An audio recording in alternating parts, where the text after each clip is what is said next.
આગળ તો વધુ એક બ્રેકિંગ ન્યૂઝ મળી રહ્યા છે. ફાયર એન્ડ ઇમરજન્સીના વાહનોનો અંગત ઉપયોગ, અધિકારીઓ દ્વારા સરકારી વાહનોનો અંગત ઉપયોગ કરવામાં આવી રહ્યો છે.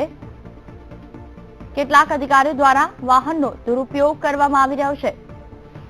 બાળકોને ટ્યુશન લઈ જવા માટે ફાયરના વાહનોનો ઉપયોગ કરવામાં આવી રહ્યો છે. સરકારી વાહનોનો વિડીયો બહાર આવ્યો છે.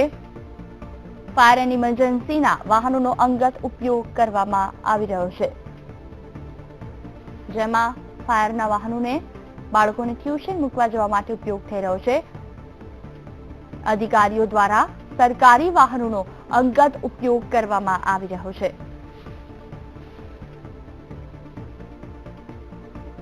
વીટીવી પર આ એક્સક્લુઝિવ વિડીયો આપ જોઈ શકો છો. આ વિડીયો ઉતારવામાં આવ્યો છે જ્યાં ફાયરના એક વાહનમાંથી બે વિદ્યાર્થીઓ ઉતરે છે. મહત્વનું છે કે તેમને ટ્યુશન મૂકવા લાવવા લઈ જવા માટે આ વાહનનો ઉપયોગ કરવામાં આવી રહ્યો છે. આ વિશે વધુ વાતચીત કરવા શૈલેષ ત્રિવેદી અમારી સાથે જોડાયા છે. શૈલેષ, વાત કરવામાં આવે તો જે રીતે સરકારી વાહનો છે તેનો અંગત ઉપયોગ કરવામાં આવી રહ્યો છે, શું માહિતી?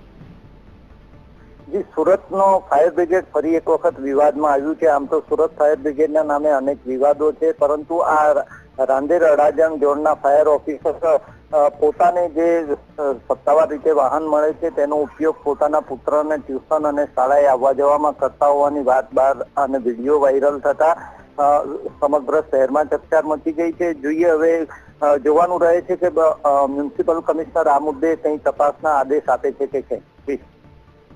જાણકારી બદલ આભાર શૈલેષ.